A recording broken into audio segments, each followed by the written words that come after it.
well, good Friday morning and happy 2025. The question really, though, is how long are we going to keep writing 2024 on our checks? Or are you even writing checks anymore? Who knows? So this week, I wanted to spend a little bit of time and answer some questions that have been coming in. And I love getting questions about things that we've been covering or things that you want to hear more about. And I've gotten a couple of phone calls and a couple of messages that came in asking for us to really dig into what is CEC, what's base saturation, what are the numbers supposed to be, how can we influence it, and why is it important? And so I had my little daughter, Jill, who's joined me on a lot of my videos, I call her my little Picasso, do a little bit of a diagram for us because I thought it would help us to be able to understand better CEC, base saturation, and what's really happening in there as we work through it. So first of all, let's go back to CEC. Remember, CEC is cation exchange capacity. So 3 words in there that we really need to be focusing on. First of all, cation. Cation just means a positively charged molecule. So as we look on here, we have positively charged molecules in both the blue and the red. We'll talk about the differences, but those would be like our calciums, our magnesiums, our potassiums, a little bit of sodium, especially for some of you guys out a little bit further west. And we can have some acidic cations as well, like aluminum and hydrogen. We're going to do some stuff on nitrogen management. Ammonium is going to be positively charged. So that's cation. Remember, then the second 2 really flow together. It's that word exchange. Exchange just simply means that we're going to move things on and off. On Jill's drawing, the black rectangles represent our soil. It's our soil colloid, right? It's a particle of soil.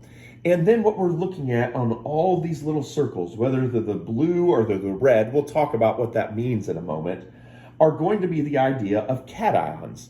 And one thing I really like about our diagram is we see that they aren't locked in, right? It's that exchange part where they can be released off for the plant to be able to utilize that.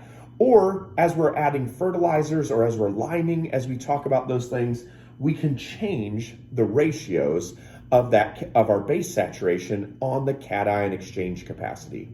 So what were things that influence cation exchange capacity? Well, the first thing that we can think about is what type of soil are you in, right? If you're in a clayey soil, we're going to have a very high cation exchange capacity. It could be in that 20s or that 30s. We're up in Minnesota, there's some of those peat bog areas where you can be 40s and 50s even. When we're in our sands though, our sands are going to have a very low cation exchange capacity. So as we think about how can we visualize that, if you can imagine all the way over here on the left-hand side is a sandy soil, a low CEC. What do we notice? It can hold very few positively charged molecules. In fact, if you remember, we talked about sandy soils and CEC. This is why it's really important on those sandy soils that we're feeding the plant throughout the entire year, right? Sometimes we use that word spoon feeding because we just can't hold very much due to that structure. You compare that to a soil with a higher CEC. This could be due to the type of clay. It could be due to a difference in a 1-to-1 or a 2-to-1 clay. We could have more organic matter. All of those things come together. But what do we notice? A lot more sites, a lot more exchange sites where we can hold on to nutrients to be able to release them later into the year.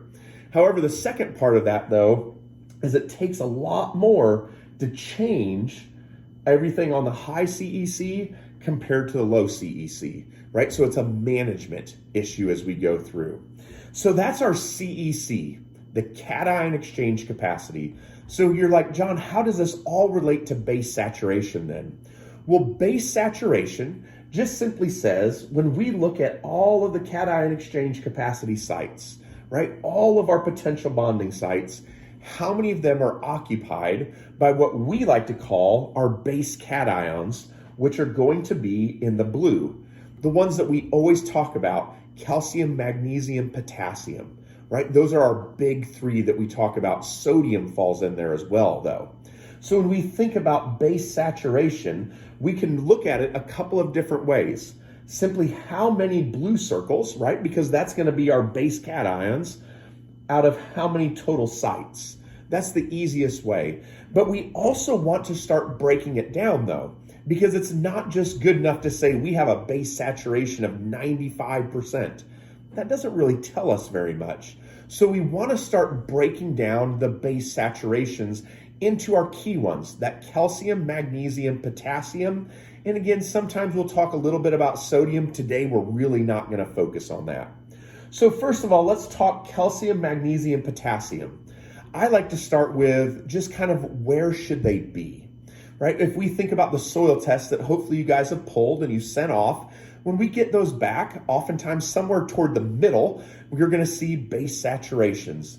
Where should our numbers be? Well, we have some kind of general rules of thumb. That's how I like to start looking at it. And the reason I call it a general rule of thumb is it doesn't work everywhere and it doesn't work for every crop. And we actually have quite a bit of leeway within there. But a good starting point would be a base saturation of our calcium somewhere between 65, 75, maybe up to 80%. So what does that mean? Let's go back to our diagram. That would mean when all of our sites for exchange, it's about 65% of those sites would be occupied with calcium. So now we start to understand base saturation. Magnesium would be the second highest. And when we think about magnesium, a lot of times we're talking somewhere 10 to 18, maybe 20% of our base saturation would be magnesium. So as we're looking at our diagram right here, we have 1, 2, 3, 4 calciums, right? That gives us an idea of our base saturation. And we have 1 magnesium. So if we're visualizing what that looks like, what we see is a much lower amount of magnesium that's in there. So calcium 65, 75, maybe up to 80%. Magnesium running somewhere 10 to 18, maybe up to 20%, depending on if you have a lighter CEC soil. And then the last one is potassium. And honestly, of all the soil tests I've been looking at this last year as I've been traveling throughout the country, this is the one that normally we find on the very low end. We normally want to see it somewhere around that 4, 5, 6% range. I can tell you probably 95, maybe 98% of all soil tests I've looked at have a potassium though that's below 3%. And so as we're looking at it, that means that potassium is going to be rarely found on that soil colloid. The problem with that is if we have low base saturation of potassium, we're going to have low plant available potassium as well. So this is a great start to looking at CEC, base saturation, and why it's important within our soils. Next week, we're going to go back to our ratios and really start digging into how do we set our soils up? What can we be doing to drive plant success through that year, whether it's through a dry application or a foliar correction during the growing season itself. As always, any questions that you have, drop me a note, leave a comment. I love covering material that would be most helpful to you all. We hope you had a great week and a Happy New Year.